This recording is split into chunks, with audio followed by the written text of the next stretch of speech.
Hey there, spooky friends, and welcome to another episode of the Scaryish podcast. Woo! I'm Robin Grace. This is Adam Diaz. Hello, that one was kind of loud. And yeah, I know. And I'm sitting right here. And I'm sure their ear holes are all just No, I added that shit down so it doesn't blow out anyone's eardrums. Nice. I'm a kind and benevolent editor.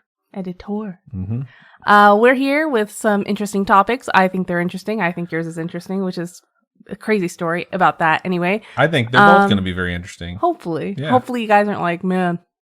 All right. What are you going to be covering this week, So Robin? I'm going to be covering Immortality. Immortality is definitely interesting. I'm going to be covering a second installment in the Ghost in the Machine series, which I haven't done in like 3 years. A dog's age. Yeah, so it's been a while. So I'm excited to get back into it because there's a lot of new stuff to go over. But before we jump into any of that, Robin, how have you been these last 7 days? Same. Same. I do the same thing every week, man. What's that? Not too detailed. We don't need stalkers. I just work. Go to work. I come home. And, part of the week we do this. Sometimes people come into town. Your dad came into town this past week. It's true. And we celebrated the day of his birth, the anniversary of the day of his birth, also known as his birthday. And we went and saw Renfield again because he wanted to go see it. We didn't have the heart to tell him we already saw it. So we're like, all right, fuck it. And it was cool. It was nice and chill. He stayed for a few days and then he headed home. So it's always nice to see the old man who is now 68 years old. You could say he's an old man. He is indeed. So that was a fun time. Yeah. Outside of that, we didn't really do a whole lot. Our internet went out for like over a day. It was miserable. I had to use my phone as a hotspot. I wasn't home, so I didn't have to experience it for very long. For the evening, we wound up playing board games. Robin beat me at literally everything. She beat me at the Game of Life. She beat me at Yahtzee twice. And I was just like, you know what? This has not been a good day. So she refused to play Boggle with me, which I'll be honest is probably a smart decision because I'm pretty good at that game. Yeah. But I don't know. It's been a pretty boring week, I guess. So that's everything for us. Not a whole lot's happened. We don't do anything, guys. I mean, we do some stuff, but yeah, I don't know. Not a lot. So interesting, fun times. I do think we're going to make up for our boring lives with interesting topics. So strap on because I think mine is first. Yeah, you go. So this week, I knew pretty early on what I wanted to cover. I actually think I mentioned this when my dad was still here over the weekend. It's been almost 3 years, like I mentioned, since I last covered Ghost in the Machine. And last time it went a little different. We were talking about bizarre things that like personal assistant devices and security cameras have been caught doing. And most of the time, it was those devices being hacked by some asshole who was causing problems, like the Ring cameras with like people talking through them because they were being hacked by people. And then they're like talking to their kids and saying terrible things. Like that sort of thing was happening. Or the personal assistant was like hearing some noise in the background and thinking it was you speaking. So they'd like reply out of the blue and you'd be like, why is it talking to me? It's because it's not that good at hearing, basically. But we covered a lot of them. We covered a bunch of different stuff that happened in the last one. I think it was like episode 143 or something. I don't know. I can check it really fast. In fact, hang on. It was actually episode 141 if you want to go back and listen to those ones because they were pretty fun. This topic, however, is going to be a little bit different than that one. A bit more up to date and a bit more scary-ish. I present Ghost in the Machine 2. So a lot has happened since we last covered this. It's been 3 years. Personal assistant devices are more common than ever. They are cheaper than ever now. They recognize your purchases, and if they notice that you buy something at a certain interval, they'll suggest it. Like, hey, it's been 3 weeks since you bought blah, blah, blah, blah. I see that you buy it pretty often. You want me to buy it for you and send it to you? I think our Google device in the kitchen still can't tell the difference between Fred and bread. So she'll say bread. And it'll bring up Fred. But there's sometimes where she says it, and I'm like, it sounded like she said Fred. So they're not genius. They're dumb. But they've gotten better, that's for sure. But there is a new thing on the horizon that pretty much everyone has heard of at this point, and it has come time for us to talk about it, I believe. And so when I say AI, you may already have some preconceived notion of what I might bring up. I mean, our friggin' Wi-Fi of our house is named Skynet. So I've got my own prior exposure to the concept of AI. What's funny about this episode is that literally today at work, my boss brought up AI. And we were talking about AI for a while. And then he was literally like, oh, you should look into this as a topic because this is interesting. And he was telling me about all these things. And then when I'm talking to you on the drive home about our topics and things like that, and you're like, well, I'm doing AI.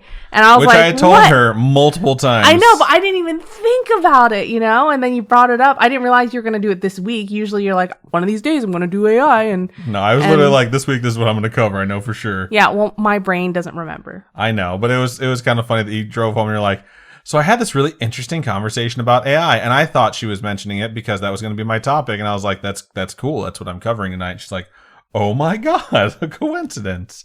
But yeah, I think it's on a lot of people's minds right now because there's a lot of things going on with it, and it's been brought into the news multiple times. Make no mistake, there are some scary things about it, and I do think there's some sensationalized news happening or people just going out of their way to like make you worried about it. I'm going to break down my topic a little bit differently than you would probably imagine because I want to get to the fun stuff and kind of the creepy stuff at the same time. I'm not going to give a 25-minute lecture on what AI is conceptually or my concerns with its development or the potential pitfalls in the way we're creating it. Essentially, we're making it too human, which means we're going to make it evil inherently because human beings fucking suck. I'm not going to get into that. What I am going to do is this. We're going to talk about real-world examples of AI that exists right now. Then we're going to talk about some spooky shit that has happened with some of those, which is pretty cool. Then I'm going to tell you about things that are actively being developed with this new sort of AI in place or to be included. And then I'm going to talk about the folks who think we should just stop. So I think that's a good way to handle this topic. Let's start with something called ChatGPT. You might have heard of ChatGPT. I've heard of it a lot. I've never heard of it before today. I'd never heard of it before today. My boss brought it up and was like, oh, you should try this out. I was like, well, maybe I'll have to try it out tonight because I'd never heard of it. And then you're like, that's what I'm covering. I was like, what? Okay. I've heard of it like 1,000 times between work and friends and then just in general, like on TV.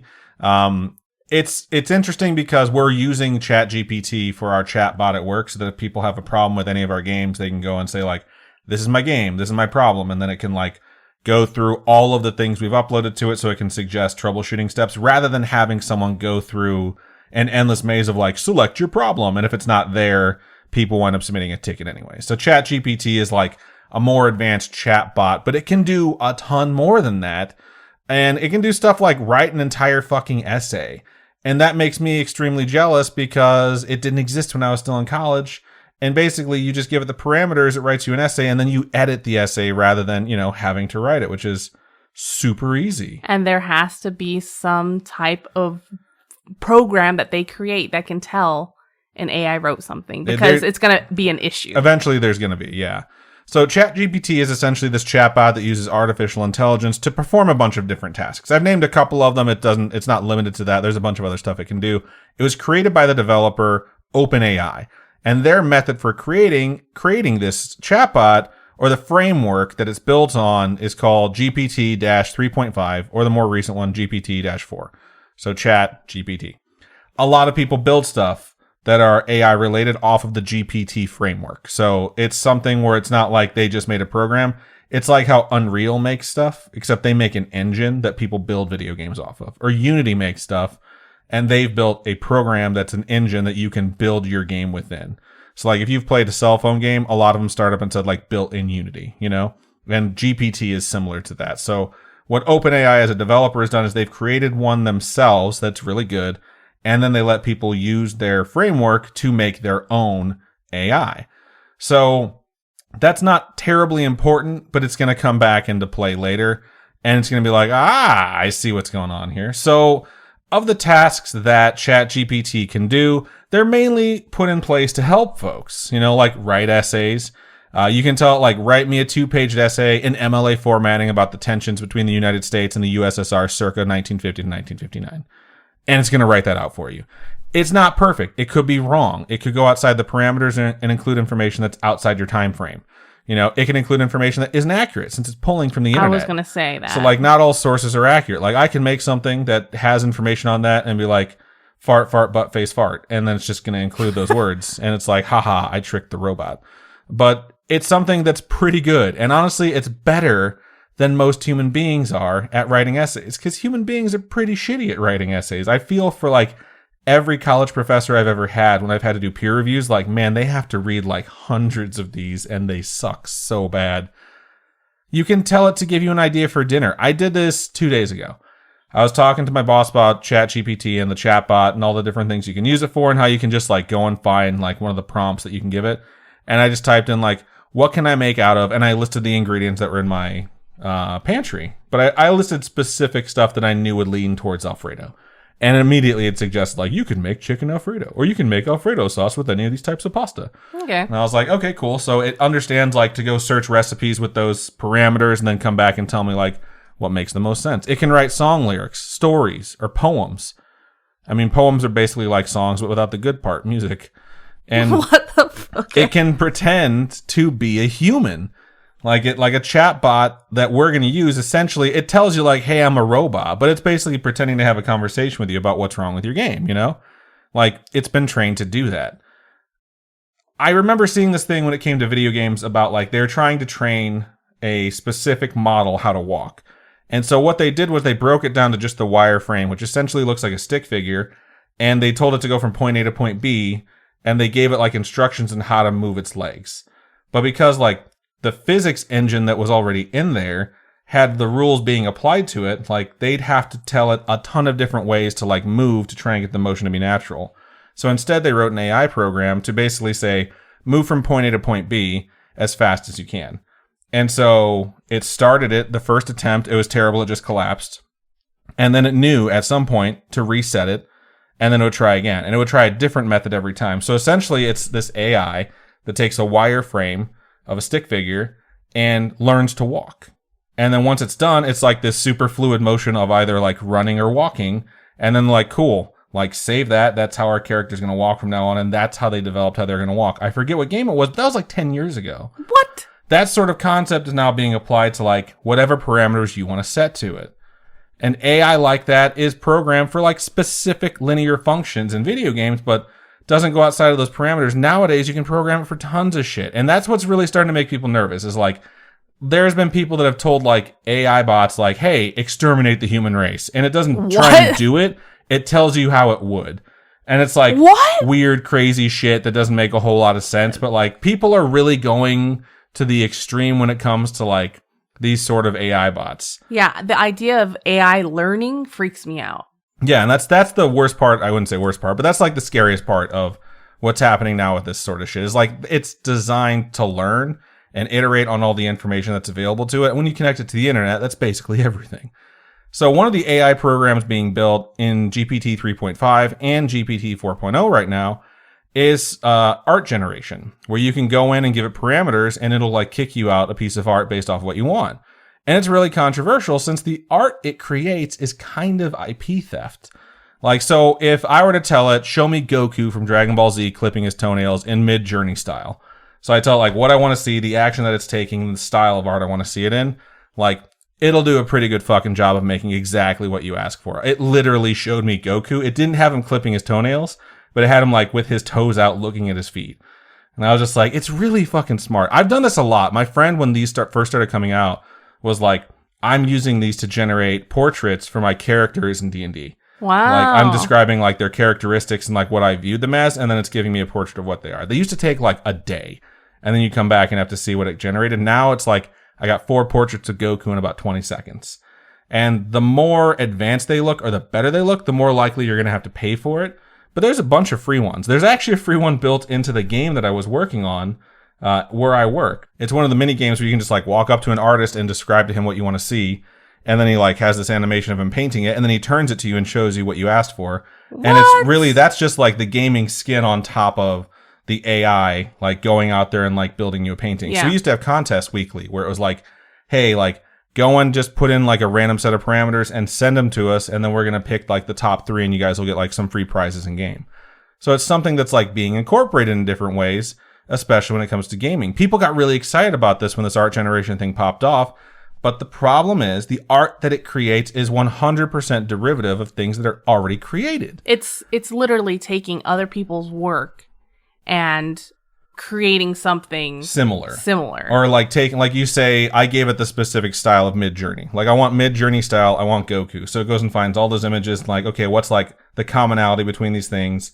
And it's like it's mushing them all together. So it's Yeah. like stealing a bunch from a bunch of people. And then it's like people like me who draw everything by hand are like, are you fucking serious? Because there's people out there that are probably selling this AI I could art. literally go and be like, hey, give me an art style print of blah, blah, blah, blah, blah, blah. And it like might not give me what I want, but if I did it long enough, I might just be like, okay, cool, print 50 of those and I'm going to go get myself a table at like an art place. Yeah. And on top of that, like some dude just entered a photography contest. Oh, with an AI photo. With an AI photo. Yeah. Like, here's what I want to see. He did it until he got the one he thought was perfect. And then he won the contest. Then he admitted that he had it generated by AI just to start a conversation. And it's just like, okay, cool, artists, we get it, you're boners. But what the frick? it's something where AI obviously is starting to have an influence now, but that's not all that's happening. And this is where the Scaryish thing kind of pops up. It's also kind of, sort of, haunted by a fucking demon, which is really crazy to say. And obviously it's kind of hyperbole, but kind of not. So, okay, here's what happened. So folks were having a really good time asking for a bunch of random shit in random styles and seeing what would come up. And a few people noticed that when they'd ask for random criteria, an image of a woman would show up. And she appears to be like in her middling years. She has fair skin. She has really, really red, thick cheeks. She has long brown hair. She has very thick eyebrows. And like her cheeks are like puffy and red, like someone with like severe rosacea.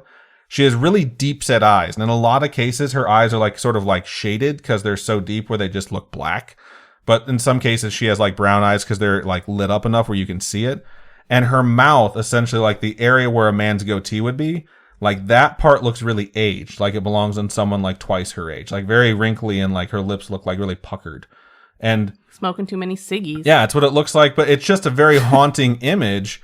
And she would appear randomly. And people kept posting like, hey, here's what I got. I got a really creepy woman. And then a lot of folks started to realize we're also getting this image of the same creepy woman. And they had completely different criteria. And so the internet wound up naming her Loab, L-O-A-B. I call her Loab in my head. I don't know why. Because Moab. Probably. I don't know why they came up with this name, so please don't ask me. But people started saying because she kept popping up and she was really creeping people out because they'd ask for like various things that had nothing to do with a creepy ass woman, that she was the first internet or AI cryptid. Like this thing keeps coming up. They don't know why. They can't really explain why she keeps popping up, and she's very, very creepy. And folks started, popping up on the internet in the conversation and started saying like, it's most likely that she's just the most common form of female human that it could try and retrieve, all being mashed together. And the fact that she has like some sort of like pigment deficiency or the way she looks is just a result of like whatever criteria she's been searched with the most. And so people were like, okay, I guess that kind of makes sense, but that doesn't make it any less creepy. Like she has a scowl on her face in all of them. Like she's never friggin' happy. And if you try and search for her specifically by name, she just never comes up. Because it hasn't learned like Loab is this fucking thing. But then something even creepier happened. So AI image generators started allowing folks to take two pictures and combine them. So rather than just putting in what you want in the criteria, you could take two AI pictures and then say like merge them and let's see what it looks like. So here's the thing about merging two pictures is that every time Loab was combined with another picture, regardless of what that picture was, the results would be horrific. Not like, oh, look, the creepy lady is in the new picture, or it has a new background. It's more like, oh, look, we combined Loab sitting at a table with children walking through a tunnel and got a picture of her floating above all the children who now look mangled and deformed and bloody. So it's like, what about this fucking image keeps haunting the other images it comes into contact with? And then other ones like, oh, we combined Loab's face, so just her face, with an image of an angel and got a picture of the angel ripped to pieces and Loab's body covered in feathers and hands covered in blood. I don't know how much I believe. It's creepy, dude. Like that. I mean, they have the pictures like that were previously done, and then they have the pictures of them combined. And it's just like every time they combine her with something that seems like benevolent or just nice or just like placid, it just turns into a fucking horror show. So it's really fucking creepy. When she gets combined with other images, they result in grotesque, macabre, or macabre. That's how Janet says it. So I toss it out there. And sometimes downright just disturbing images. It's interesting because if you go and search these on Twitter to try and find some of the folks that were sharing these, they keep getting covered with content warnings for gore and violence because they're just really fucked up. Like, I was starting to get nervous, like, clicking on them so I could see what was going on. And it doesn't always happen. People stated that they've combined Loab with a background and gotten a brand new image or just another image of her like scowling. So it's not always her ripping to shreds an angel or like terrifying or mutilating children. But there's also no way to prove that the image folks are claiming they combined are actually the ones they combined, you know? Yeah. They're sharing 2 images on Twitter, and then a third image is like, this is what I got. But they could literally just be combining Loab with some sort of like horror-themed background, and then they're getting something more accurate to what they're combining, and then making up this legend so people are like, oh my god, this fucking cryptid demon thing is haunting all these other images. There's no way to tell. It didn't take long after these started coming out for her to get her own backstory. Like, if she shows up in your images, she'll start slowly showing up in all of your generated art or your dreams or shit like that, whether you call for it or not. There's some creepypasta style stuff out there where it's very reminiscent of Sinister and her living in the picture, and like that's where the demon is like chosen to reside now. And it's like, you know, obviously creepypasta. I'm pretty sure it's actually been posted on creepypasta or like other places like No Sleep subreddit, but it's, you know, creepy. And if it's true, it sucks because I sent Robin 3 pictures of her, and I'll also be posting them on Insta/Facebook. So if you want to see what this chick looks like, go ahead and check it out. So aside from horrifying demons coming through in art generators, what should we be worried about when it comes to AI? Side note, I want to point out, actually, I'm watching Monster Factory again on YouTube, like the entire playlist, which is a YouTube series that Justin and Griffin McElroy from Adventure Zone and My Brother and Me do, where they go into video games that have like robust character creators and they randomize stuff until they have the most horrific looking image that like almost breaks the game. And then they play the game with that creature, which is why it's called Monster Factory, which really reminds me of the whole Loab thing. It's like they suddenly got something super creepy and it keeps coming up. And I will just say, Final Pam is significantly scarier than Loab to me. Is that the one from Fallout 4? Yes, she's horrifying. So check out Final Pam, Fallout 4, Monster Factory if you want to laugh your ass off, because that's a really good representation of some of the shit that was happening. They break the world at They some basically point. break the game with her, but it's just so fucking funny to watch. But all right, let me get back to it. So we're not quite at Skynet levels yet. I like to point out that even in situations like Terminator or The Matrix, where AI is like the enemy, we created it and then we put it in charge. And then we wonder, like, why did things go wrong? So we don't have AI in charge of shit yet. You know, we're still managing stuff, and that's why it's still pretty fucked up. But that said, with what AI is in right now, what could it fuck with? You know, what could go wrong? And there's, you know, some things that are kind of freaky. Like, it could really mess with your sleep if you have one of these so-called smart pillows. What? Why do you need a smart pillow? There are smart pillows on the market right now that use this type of AI to monitor your sleep patterns and your snoring. And if it detects snoring, it changes the elevation of your pillow to try and get rid of your snoring for you and like help you sleep better. And it syncs to an app on your phone that tells you throughout the night, like, here's how much you snored, here's the elevation you should prefer. And it looks like one of the memory foam pillows where it has like the divot in the middle that just sort of like automatically adjusts. It's not like a super robot looking pillow. It's not like C-3PO holding your head in the night where it might just snap your neck if you snore too loud. So, like, that's one thing. I think C-3PO would be very gentle. I think Red Eye C-3PO is creepy. He's creepio, and I would avoid him. Oh my god. But, yeah, I just thought about, like, okay, if this pillow went crazy, could it kill me? Like, literally, no. All it could do is, like, raise your head too high or leave it too low and just make you uncomfortable. What if it moves real fast and just throws you off? It's not. I don't think it has, like, an engine like that where it will literally just, like, lift your head. It'd be like lifting your head an inch or two, like, as fast as it possibly can. I kind of want to get one now, but they're $200. So, fuck, like, the AI that's threatening the world is only threatening people that can afford a $200 pillow. So, I think I'm safe for now. There's other things, though. And again, it's kind of expensive stuff, but like self-driving vehicles. Self-driving vehicles are one of the most dangerous forms of AI that we know of right now. And it's not like it's malevolent trying to kill people, as far as we know. And if it was, Elon would never tell us. So what we do have is like AI that's supposed to detect what you're supposed to do in any sort of traffic situation that makes mistakes and leads to the death of its driver or other drivers or both. Well, there's the function that it has where it's like you call the car to you, and so it's supposed to drive to you. And there have been videos online, you could literally look it up, where a Tesla is literally driving through airplanes.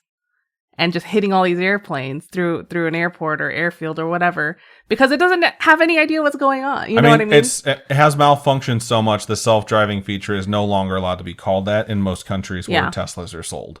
So obviously it's not like this AI is super smart. It's that this AI is being beta tested essentially on normal people who are more than willing to be beta testers, like, oh my God, look, this is amazing. And then things go wrong because it's not perfect. It's not near perfect. And it needs to be if you're going to put your life in its hands, you know? And that's one of those things where it's like, again, how much of a threat is it because you're voluntarily choosing to like risk it all so that something else can drive you? I do that all the time. It's when Robin drives. I'm not the one driving, but sometimes I get nervous and I grab onto the chicken bar of the door because I'm like, cool, everyone's brake lights are on and you're accelerating. If it was a car driving for me, I would be significantly more nervous that it wasn't figuring out what was happening and I was about to die. When it's Robin, I'm like, she's messing with me, or she's just going to make like a pretty rapid stop. So that's one thing that's kind of creepy. But I mean, I think we all know about that enough now where we just sort of have accepted it, you know?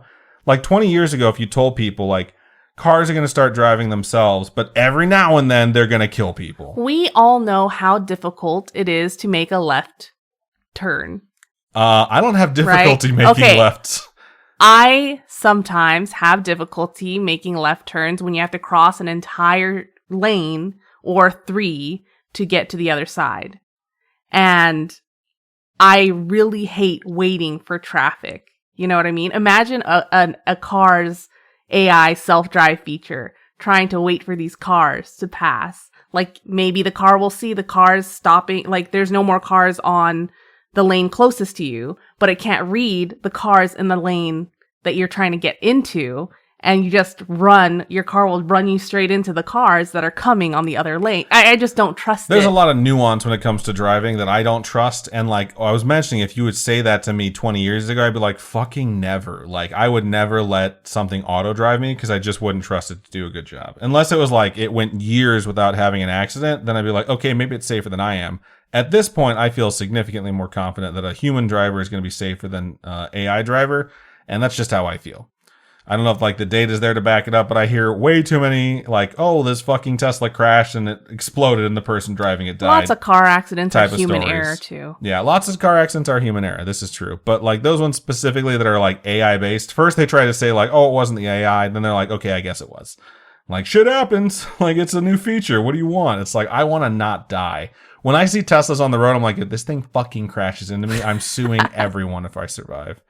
So that's one thing. No offense to anybody who owns a Tesla. No, I'm like, just don't let your car kill me. Please don't die because your car decided that it didn't know what it was doing. But I think right now that's probably the most like significant threat to human life is like malfunctioning AI and self-driving cars. But that doesn't mean that's all that's out there. So I think the scariest thing about AI in general is that it's being made by humans, like I mentioned, because humans fucking suck. You basically make a program, cram it full of all the knowledge on a specific field or a general field, and then you ask it to give you results based on how you want that data manipulated. And if you want manipulated. If you want that data manipulated in nefarious ways, the results are going to be horrible. And there's a very good example of that. There was a biological arms control conference in March of 2022 last year, where researchers wanted to show how AI used by assholes could turn out. So they took an AI that's normally used to search for helpful drugs to combat illnesses or disease, and they basically tweaked the program to put it into quote-unquote bad actor mode. And they then adjusted the criteria for the AI to seek out, rather than weed out, toxicity in the human body. And after 6 hours, it had come up with 40,000 potentially lethal molecules that could be used to kill people. Most were already known. Some things were just other combinations of two toxic things that are already going to kill you by themselves. And then other things were incredibly similar to stuff like VX poison gas, which hadn't been programmed into it. It just came up with it like, this would be a great way to kill people. And also, wasn't The Rock a really good movie? Like, we should watch that. Anytime I hear VX poison gas, I'm like, I need to see fucking Nicolas Cage and Sean Connery in the unofficial, unconfirmed 007 sequel, which was just so fucking good. But anyways, the results from that were so disturbing that they not only wound up creeping out everyone at the conference, but they got published in the Nature Machine Intelligence Journal as a cautionary tale. They wrote up all the results. They came up with like the criteria, and they said, like, here's what we did, here's what we got, here's why we should not do this, and here's why AI is very, very dangerous in the wrong hands. I read an interview with Dr. Fabio Urbina, one of the scientists who helped design this experiment and help publish the paper. My favorite quote of his, when he was being asked these questions about, like, how dangerous that is, like, how easy would it be for someone to do this, was obviously, quote, obviously, this is something you want to avoid, end quote. Like, fucking duh, bro. How do you put, like, safety measures on shit that can do this? Like, someone out there could program their own thing and just have it do this for them, you know? The same way you could ask something to, like, write me an essay on this super specific criteria. It's like, hey, how do I get away with murder? Like, how far away are we from that? Yeah. Or are we already there? And do we have ways of checking to see, like, did he ask his chat GPT bot how to get away with murder? Like, can you check the history on it? Those are things that I need to know more about because this is pretty freaking creepy. So the last thing I want to mention is that some of the most brilliant people in the world, and Elon Musk, all signed a petition recently calling on AI learning experiments past the GPT 4.0 level to be halted immediately for the sake of studying the advancement in a more measured and secure manner. This is a fancy way of saying a bunch of people who know a lot about AI were like, hey, Chat GPT 4.0, where that's at right now, let's continue to do experiments with that and study it. Anyone who has an AI more advanced than that, you should fucking stop right now because it's starting to get to dangerous levels and we don't know where it could go. There's a lot wrong with this whole petition because it was definitely done in the public eye to draw attention and to scare people. And it has major, you know, your scientists were so preoccupied with whether or not they didn't stop to think if they should vibes to it. Jurassic Park? Yes, exactly. Jeff Goldblum, 100%. You may think, man, like, people really need to listen to this, guys. Like, AI is pretty scary. We shouldn't let it get advanced too soon. But there's a major problem with this. AI life finds a way. That's a good joke. The major problem with what happened is that the people who signed this petition almost all have significant ties to the AI development race right now. And they are the ones who are behind on that race. They're seeing other people have significant advancements that they have ideas of how to use. And they're like, we can't replicate it. We can't catch up. Now we're going to sign this petition. Like, it's very dangerous for everyone to move that fast. And everyone's like, they would absolutely be moving that fast if they could, but because they can't and they can't find a way to control these other people, they're afraid that they're just not going to be able to be at the forefront of this new technology. And all they see is lost dollar signs. You know, like, we're not going to be able to exploit this for money because they're trying to develop AI for profit. And they're saying, wait for everyone else to catch up to slow down their competition. Now, analysts who broke down the argument presented in that petition essentially stated that this is my generalization of what I read. It's basically sensationalized bullshit. It's trying to freak people out to make them scared about AI. They did state that they use, quote, AI job apocalypse examples for scare tactics, end quote. Job apocalypse? Essentially, like, if you get too far with this, like, you're going to start eliminating a bunch of jobs that people need to be doing. Or, like, shit like, it's like, oh, what are you going to do to the economy if you keep going with this? It's like, well, obviously we wouldn't apply it to stuff like that. So why are you fucking worried about it? It's because that's the things they want to use it for. They want to automate their fucking factories. They want to automate as much as they possibly can with the big companies that they're already running. Okay. And they're like, whoa, slow down. If you're able to do that, then I might have to pay you for that program that I'm trying to build to replace all my employees with. So there's a lot of people that came out once the petition hit where they're like, these people are all full of shit. And they were all like, take everything they're saying with a grain of salt because they're valid arguments to a point, but most of them are being presented in this way where it's like, do you want to cause Skynet? Because this will cause Skynet, to try and get people really nervous about AI rather than become educated or informed, which I can admit 100% that I absolutely need to be more informed on it. Like, I knew what Chat GPT kind of was, and now that I know more about it, I'm like, there's a bunch of shit I can do with this. Maybe I can have it write me a script and then read it and we can see how fucking bizarre it is. God. Like, wouldn't that be cool? Like, we just have AI write a script for like a bonus episode and we read it and just like laugh and make fun of it. Or it's really good and we're like, why are we even doing this? I remember when people were doing like, I put all the Nicolas romance Cage books movies into a chatbot. or all the Harry Potter books or something like that, and then like make it write a book for you. Yeah, now make me a script. I think it'd be fun to do, to like feed it information and be like, hey, like write me a script about a cryptid and then see what pops up.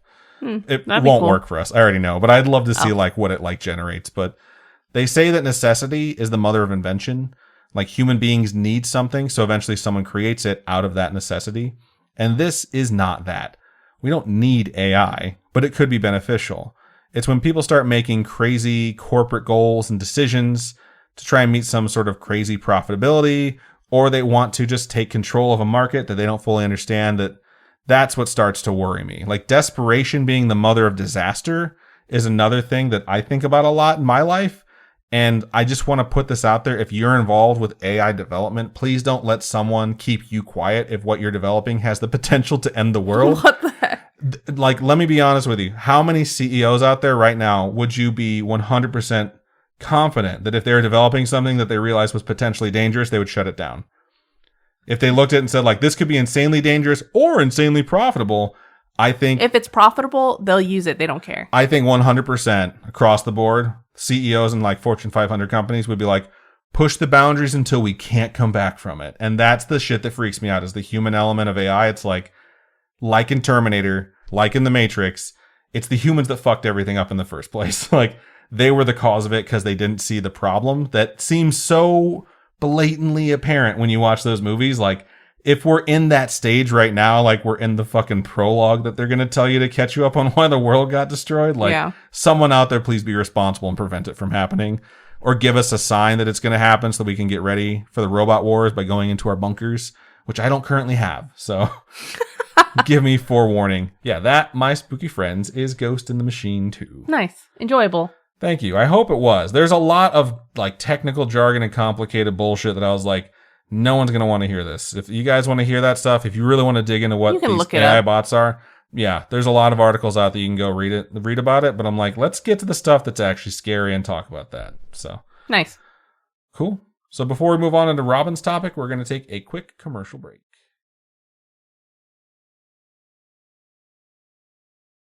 All right, welcome to my half of the episode, and this week obviously is a fairly interesting episode, I think, because yours was fun. And Adam's coming in pretty hot with that AI, like with all that information. What I will say is I've done some topics that have eventually down the road like been a thing. Yeah, so like pandemic style stuff. I really hope this isn't one. I hope in 2 years we're not all eating fucking out of cans after the EMPs go off and there's no electricity anymore, and they're like, you just had to cover AI. There's that episode of Rick and Morty where everyone like there's no money anymore. Everyone gets paid in bills. Like, oh no, that's the episode where the Galactic Federation takes over the planet. Yeah. And then he changes the galactic currency from a 1 to a 0, and then everyone's like, who controls the pants controls the galaxy, and they start stealing each other's clothes. Yeah. But AI obviously very, very controversial, very on topic, very wow. But it really is. It's very topical, and my topic is a little different. My topic is immortal, you might say, because it will be forever. But how often do you think about immortality just as a concept? A lot. I think about it every day. No, you don't. Yes, I do. You're lying. Every day. Anytime I contemplate my own mortality, I think about the fact that, like, being immortal, I get it. Like, I've seen all the movies. I've read the books about, like, how it's a curse. I think I'd be okay with it. You're I'd be dumb. like, I'll figure out how to live with this. Obviously, my topic's not going to be immortal as a sentient AI would be fucking immortal. It's immortal as long as there's electricity. But my topic is going to be about legends and things like that, and how these tales in history kind of tell these stories of how these people used to believe in immortality and how you could achieve that immortality. And there's a lot of tales out there. There's lots of stories from all over the world, all throughout history. And that's why stories like the Fountain of Youth exist. And stories like, that's a real expedition people went on. Stories about vampires, things like that. We've always been fascinated with living forever. I think some people just need to, let it go. Oh God, that's a line from Indiana Jones and the Last Crusade. And it's about the Holy Grail. But that movie is so good. It is so good. Sean Connery and Harrison Ford. He keeps coming back up. He's so like good. Loab. Every good movie he winds up in. But it's kind of like Transcendence, right? That movie with Johnny Depp, where he puts his consciousness into the cloud, pretty much, right? I have not seen it, but yeah, that sounds right. It sounds right. I've honestly, I've never seen it either. I've seen trailers. I think that movie looks like trash, and I don't actually want to watch it. If it's actually good, might be. But anyway, we've always been fascinated with wanting to live forever. And something like that is still, pretty recent. The idea of putting your consciousness up to the cloud so you can have your mind live forever. I mean, without getting too controversial, like a lot of things that I've read in my lifetime about like the concept of immortality is directly tied to the concept of religion. It's like understanding what life is like after you die, contemplating existence past death sort of thing. I mean, I hear life is like a box of chocolates. I hate you so much. But that's what most religions like. That's the question everyone wants to have answered. And that's why you like wind up gravitating towards religion. If you start contemplating your immortality, it's like, okay, which version am I going to pick sort of thing. We just finished The Good Place. That's one thing we did do. And it's such a hilarious concept for what the afterlife would be like. But that last episode has like some really beautiful and profound moments in it where when it was over, I was like, I'm so glad we finished it, so I could have just seen that. It's really good, and it sort of reminded me of like the philosophy behind like the immortal soul or like your energy returning to the universe sort of thing. So that's just one thing I'm going to say about like immortality. I don't think you're going to touch on that very much in your topic, but I think about that a lot too when I think about immortality. My topic is pretty basic, as Eleanor would say, right? You're basic. You're basic. But I am the Chidi to your Eleanor. All right. So let me begin here with I'm going to kind of talk about the elixir of life, because that's something that has been talked about throughout history a bunch, like the concept of this quote unquote elixir of life. And there are supposed ancient texts that refer to immortality, and that there has been a type of food of the gods. And this food would be something that only the gods were allowed to eat or drink. And this is what gave them, the sense of impossible reach and immortal god vibes. They would eat this regularly to maintain their power and their strength. And it's something that was, out of reach of mortals. If you tell me it's kale, I'm going to be very upset. You know what? At work the other day, we actually watched a video over lunch where it was like how to make kale chips, because everybody fucking hates kale. And it actually looked really good. Isn't it like instead of throwing away your really, really old shoes, you just take out the soles and you dry them in a dehydrator, and then you know how a lot of people actually eat the stems? They rip the leaves off, so you're not eating the chewy stem part. You're just crisping up the leaves, and it looked so delicious. I don't know. It's like when I roast Brussels sprouts. Those are good. And you like the crunchy bits off the Brussels sprouts. It's the same fucking thing. But it tastes like kale. If you put flavoring on it, it tastes like kale and delicious flavors. Okay, cool. Well, that's bad flavor and good flavor combined. Anyway, so these texts also reference that if these things were eaten by a mortal, they too would gain a type of immortality. And in Greek mythology, there was what was called ambrosia. I'm sure you've heard this term a lot before. Yep. People name their kids ambrosia now. It's a thing. Everybody has, maybe not everyone, but it's a pretty well-known word, entity, thing. But it was something that was supposed to have tasted like honey. And it was something that was said to have come from the horn of a magical goat named Amalthea. Amalthea? That word. I'd like to point out that we're 263 episodes in, and I don't remember an episode ever where you presented a name you were like just learning that you didn't pronounce it 3 times. Because you weren't sure. So if you haven't noticed it, it's because I edit out 2 of them every episode. Apparently, this was the foster mother of Zeus. And the horns were said to provide an endless supply of this ambrosia. Wow. And this magical goat would, of course, have other powers. It was able to create any type of food for any type of being. So it didn't matter what you are. If you wanted some type of food, it could give that to you. Which I think is incredibly useful if the aliens came down to help the Greek gods, you know? I mean, yeah, that would solve a lot of crises in our world for sure. In Sumerian texts, there's reference to Ninhursag's milk, and they were actually one of the 7 great deities of Sumer, or Sumer, and she was a goddess of fertility that had like associations to a cow. Okay. So her milk, you know, was like this immortality giving essence.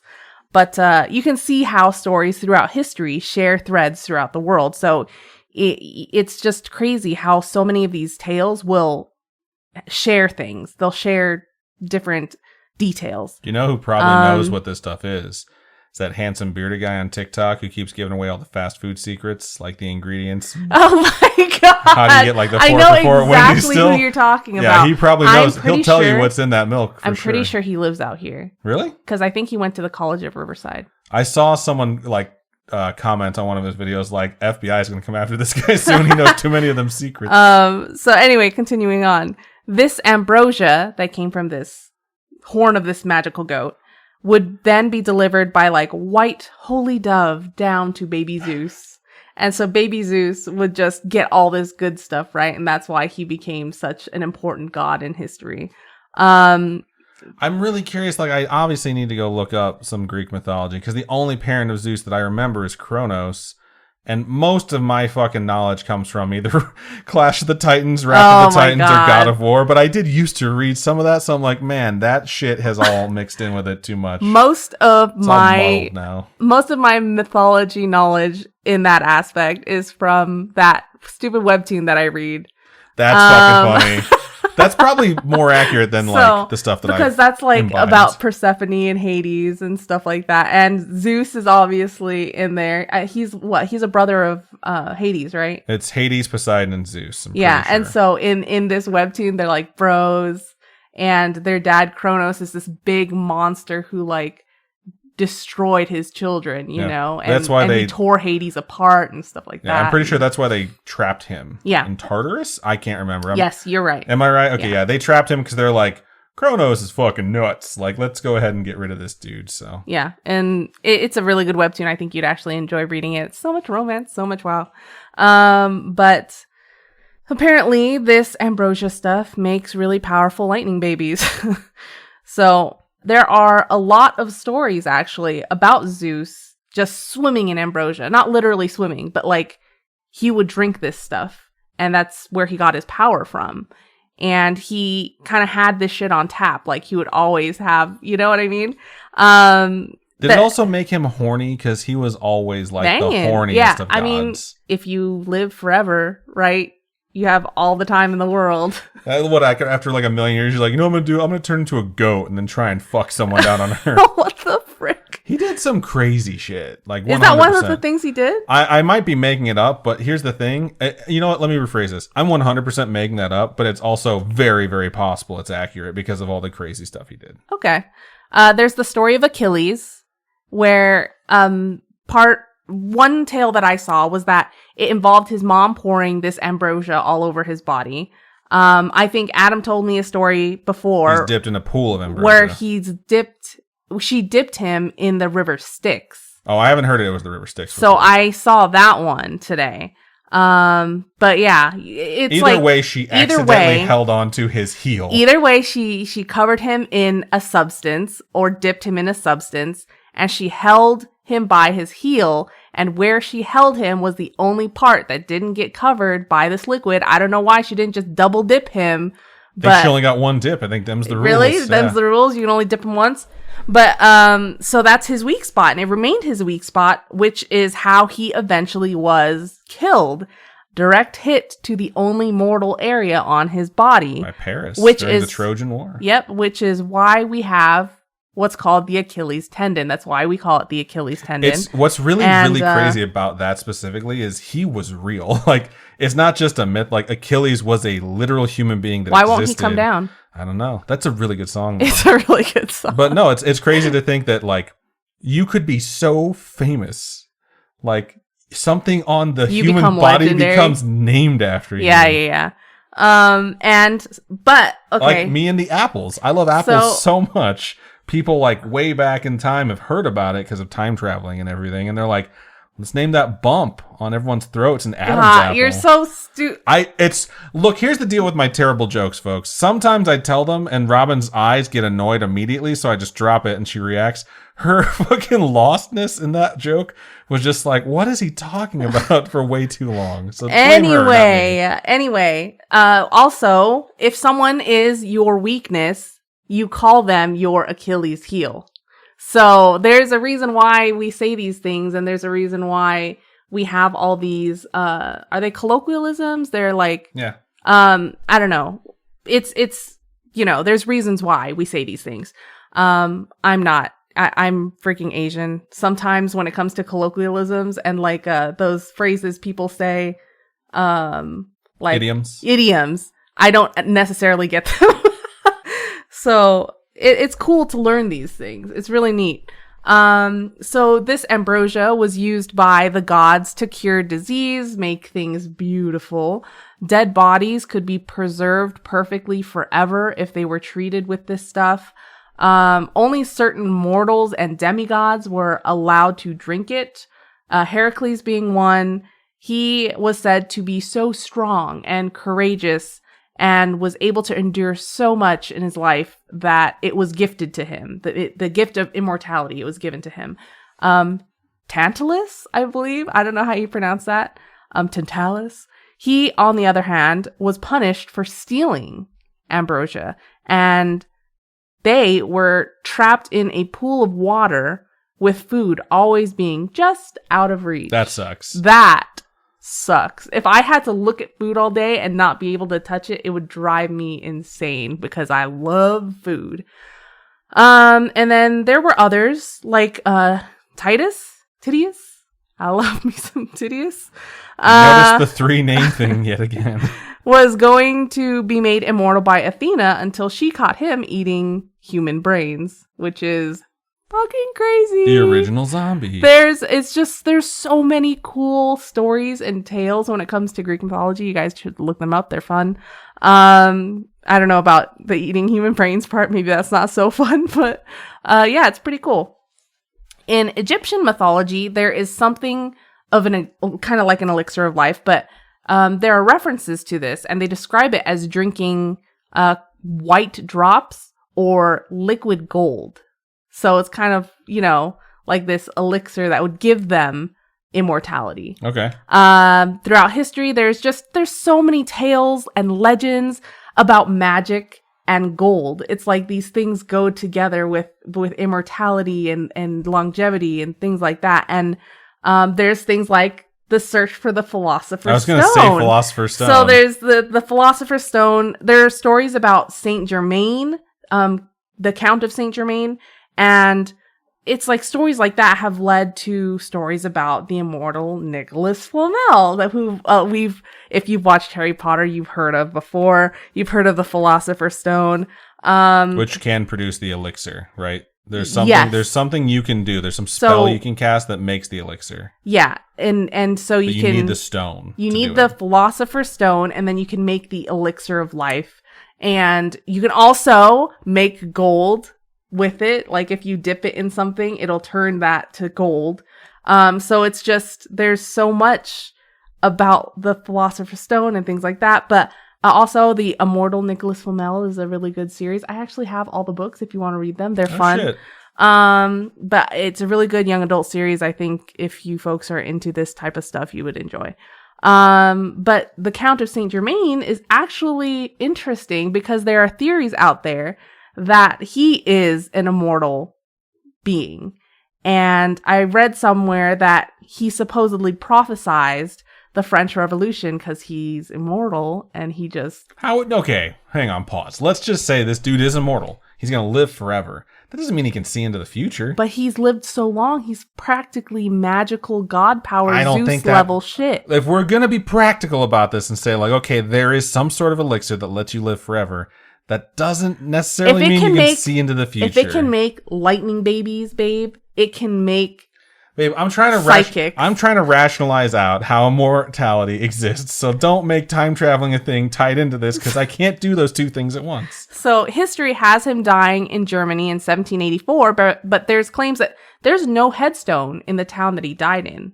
Confirmed he's still alive. There's no headstone there, so people think he must still be alive. I thought that was interesting. I had no idea about that. But yeah, the Philosopher's Stone does everything. Really cool. Maybe the idea of the elixir of life obviously is going to live forever. Everyone's going to want to try to find this, but maybe it doesn't exist at all. And it's just a dream that humanity has to kind of give them hope, you know? I mean, the fact that we're sentient enough to contemplate our own demise is very haunting. Yeah. It's terrifying. Like, that's one of the main underlying themes of The Good Place. Like, they bring it up multiple times. I won't put any spoilers on it because it's still fairly recent, and I do want people to go watch it. It's only 4 seasons long on Netflix. But yeah, like, I think the more people contemplate their own death, the older they get, the more they're like, how can I not do that? How can I just keep going? Like, how can I just stay here forever? All right, so this, aside from the elixir of life here, I'm going to go into the golden apples of Eden. I was wondering if you're going to cover it. So there's a myth about a golden apple and the Norse goddess Eden, and she was the goddess of eternal youth, spring, love, and fertility. She was also the keeper of the golden apples of youth. And you could say that they're golden apples of immortality. Okay. So much of my lore knowledge comes from video games. It's so stupid. Those people had to research a bunch. Yeah, they did. And then they create their own version of it, which is why my stuff never matches up to the legends. Okay. So she kept these golden apples in her casket, which sounds really creepy, but what it really was is like a basket or box type thing. So if you Google Norse casket, you'll see a bunch of boxes. So she kept these apples in a magic box, and it's just, these apples were not earthly apples. They're golden, magical, fancy apples. And she would use these to win over the gods. She was married to like a god of inspiration or something. Maybe not a god, but something like that. Like a muse? Something like that. But no matter how many apples she would give to the gods, the amount of apples in her box would always be the same. It's like, never-ending magic apples. That seems to be a running through point with all these, is like, they have the gift of immortality to disperse, and that gift never expires. Well, kind of like the ambrosia with the horn. Yeah. It's a never-ending river of honey. Honey-flavored, immortality juice. Understandably, other beings wanted to get their hands on these apples. She was eventually kidnapped by a frost giant. I read on a different source where it was like Loki lured her away from Asgard to hand her over to the frost giant. I don't know. I need to read that story like in depth. Loki would do. But he was eventually forced by the gods to get her back with her golden apples, of course, because they need it for immortality, right? So I thought that was a cool little ditty. Because I'd never heard of her before, so I thought that was cool. All right, this one's a little more weird. I may have covered this one before, but it's about the Ningyo of Japan. And this one is about eating mermaids. Okay, so... Well, if you covered it before, somehow I have forgotten it because it's not ringing a bell, and that is something you imagine you wouldn't forget. Yeah, well, I think I've covered maybe mermaids before. Yeah. And so these creatures are said to maybe be dugong, which are like seals, not the Pokemon. And I may have mentioned it in passing or something. Maybe I didn't do a whole topic, but I feel like I've mentioned it before. And we've done this show for over 5 years now. So if we've covered something a long ass time ago, we're going to bring it back up if it's relevant to the discussion. Yeah. So it's really hard to know how in depth I've done on a topic in the past. But Ningyo are a Japanese legendary creature that and the word it translates to human fish. You might say mermaid, but it's not gender specific. It's either or. Merperson. It's human fish. Merson. So, it sounds way too close to MRSA. Wow. So let's not go there. So this thing is half human, half fish, and it's said to have been interpreted as a possible number of animals, as mermaids have been throughout history. It could be freaking anything. Like in this case, some people say it's like an oarfish, which if you've never played Animal Crossing, have Nope. you? But you can catch an oarfish, and it's just this long, ugly looking fish. There's the possibility that maybe it's a giant salamander or sea cows, manatees. I know there are a lot of stories where sailors used to see manatees or something, and they would think they were mermaids or sirens because you're out at sea for so long, and you just want to see some hot fish. But there's it's just these. There are legends that eating a ningyo would endow one with longevity or immortality. Some say eating parts of it can give you like an additional 100 years of life. That's a lot of life. And I don't know the quality of those 100 years. Like, I don't want to age, like, say I get to 100 years old now, and then my body is aging. Yeah, it's failing. You need the rules of immortality. Yes. Because if it's like Death Becomes Her, where like your aging freezes forever, it's fine unless you die. And you keep living because then your body rots. And then it's like, who wants that kind of immortality? And if you guys have never seen that movie, I so think good. it's funny. It's so fucking good. Watch Death Becomes Her. If you've never seen Death Becomes Her, it's a treat. You'll enjoy it. There's a legend of the Yao Bikini. It tells the tale of a girl who lived to the age of 800. It's a girl at the age of 16 inadvertently eats a dish prepared by a guest. Her and her father have no idea it's the flesh of a ningyo that they're eating. Versions say that her father was actually a fisherman. He caught it, discarded it because it looked freaking weird. But she comes across it and eats it. I'm pretty sure I've covered this before. I don't know. But some versions of this tale have her becoming a nun who goes on to live in the mountains at a temple.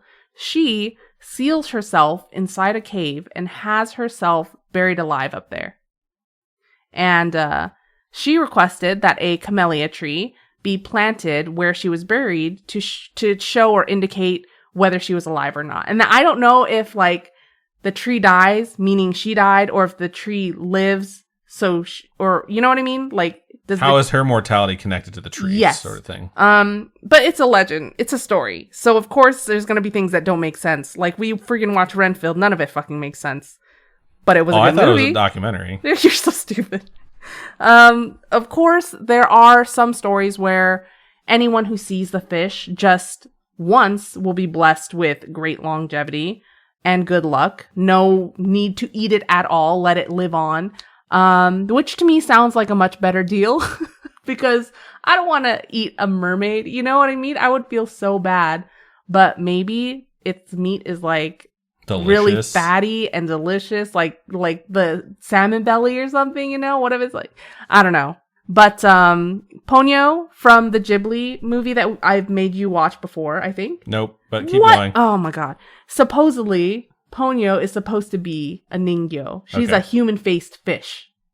So that's what, but even though she's a goldfish, okay, in the movie, she's a goldfish. I'm pretty sure. But imagine eating her. That'd be so sad. Yeah. I'd be horrified. But yeah, so there are a lot of TV shows, movies these days that kind of show us that immortality isn't all it's cracked up to be. Adam brought that up. Keep fucking telling me that. I'm not going to buy it. Living forever and seeing all the people that you love in your life die. Say it again, but slower. Oh, what the fuck? Over and over and over again. Like, who wants that? Eventually, you will live to see the worst of humanity. I mean, and the best of humanity. I guess. And that's why immortality is worth it. But I don't know if I'd want to see the end of the world, or like, I don't want to be that person who lives forever and lives through, you know, like World War I, World War II, the finish World line? War III. Like, I don't want to see all that stuff. Like, yeah, it would suck to be there when the world dies, but you can be like, man, I fucking made it. Like, I got to the end. We've watched Doctor Who, where they go to the end of the universe. Okay, but he has a time machine. And he can, okay, I told you not to involve time when we're talking about immortality.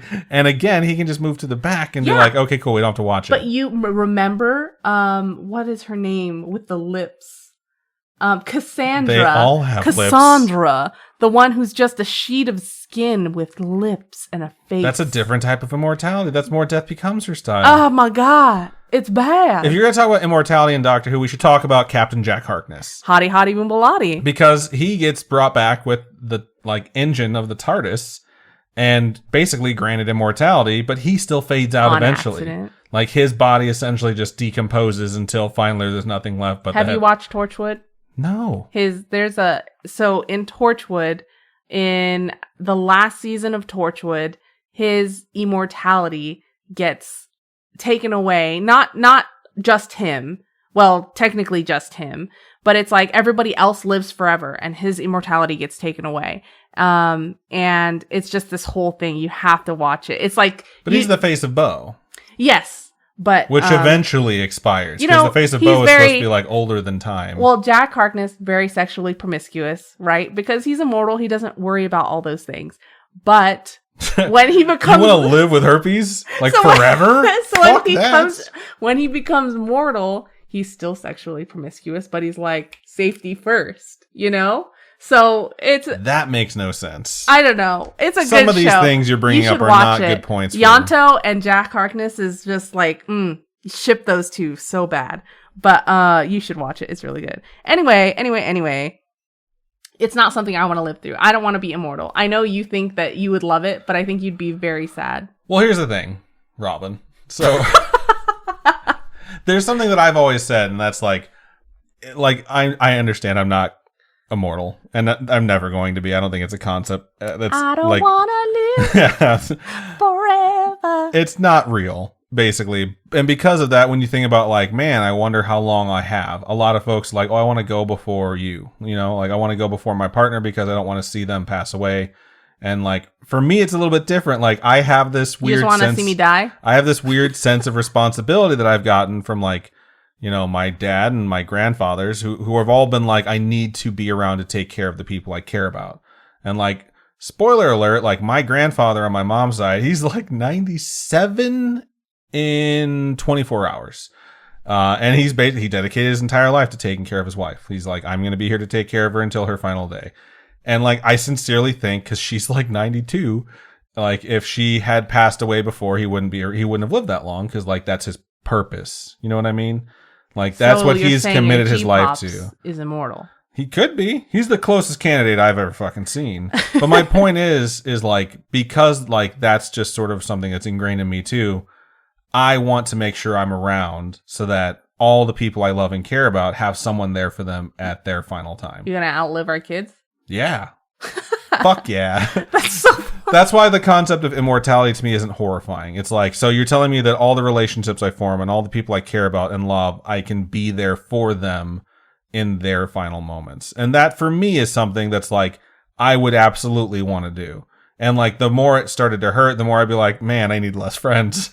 But it's like something that I think about when I think about that concept. I think I would end up being like that one vampire in True Blood. Godric. Where you just get sick of it. Yeah, I'd be like, you know what? The world sucks. I'm done. I'm out. Peace. Well, Godric is like, vampires suck. Like, you guys became super powerful and decided to be the worst parts of humans. Like, you guys fucking suck. And I've been around for 2,000 years and I don't want to see this shit anymore. I mean, they're vampires. Of course they suck. I hate you. So okay. You're like so proud of that joke, too. Okay, anyway. Even though I don't think that I'd want to be immortal, looking at all these tales and legends and stories, there were definitely people in humanity, past and present, that still believe in immortality and still want that. And you know what? You do you. Ain't nobody here to yuck your yum. Wow. And yeah, that's some stories about, immortality. Right on. It was very good, very thought-provoking, very conversation-provoking. So I enjoy it. When you told me you're covering immortality, I'm like, I cannot wait to talk about this. So I really wonder, like, if immortality were to exist, like, what rules it would follow. Because you need to know those before you make the decision about whether or not you want to be immortal. It's not like, oh, I'm going to drink an elixir and I'm going to live forever. It's like, whoa, do I keep aging? Do I age at like a fraction of the percentage? Do I freeze right now? Because if so, let me go work out a bunch so I can get skinny before I drink that elixir. But then what if I die while I'm working out? Like, that would fucking suck. It's a lot of questions. Well, if it's ambrosia, it'll make you beautiful. So. Oh yeah, give me that. It'll shit. make you ideal. That's sure. Yes, nectar of the gods. Give me. I think everything has a price. I think the world needs to be fair and equal terms of magic. Okay, magic. Magic. In terms of the thing that doesn't exist, it needs to be fair and equal. I think everything has a price. So like, doing a spell costs some of your life force, your mana, right? Your mana. And so I think that's like the same thing when it comes to immortality. There has to be a balance to the force. Yes. Okay. Yes. A dark side to the light side. Okay. I understand your position on it. And like, once it comes up, once we finally know, once someone pops up and is like, hey, you want to be immortal? I'm going to be like, tell me the fucking rules first. I'm not just going to say yes. They're going to be like, we found the Lazarus pit. We're bringing everyone back. I'd be like, whoa, pause. I've seen Batman. I've read Batman. Going into that thing makes you a little fucking crazy every time you use it. So I'm not sure if I want to do that. That's why Ra's al Ghul is such a piece of shit. Hashtag just saying. Okay. All right. This is way off the rails at this point. So thank you so much to everyone who listened to episode 263. If you've gotten this far, leave us like you get a golden star. I don't know. Leave us some type of emote on our Instagram post or something. Okay. Yes, please do that. And you can check us out on Instagram at Scaryish Podcast, or on Twitter at Scaryish Pod, or on Facebook, which is facebook.com/Scaryish Podcast. Those are also good ways to reach out to us if you have a story you'd like to send us.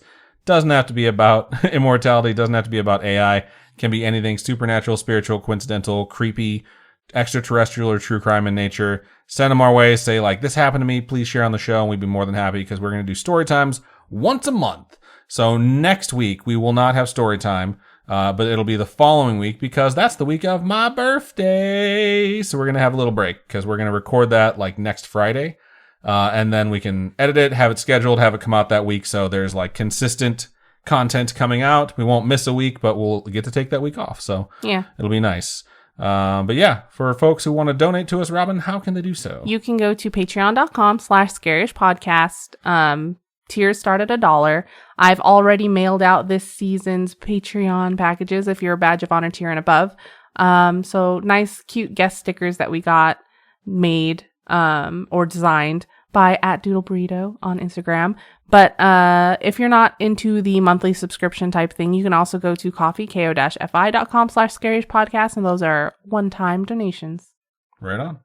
Yeah, that's everything we got for this episode. Thank you so much for listening. We appreciate all of you and your support. You are amazing. We love you. And that's it. Robin, go ahead and sign us out. Keep on creeping on, and we'll talk to you guys later. Bye-bye.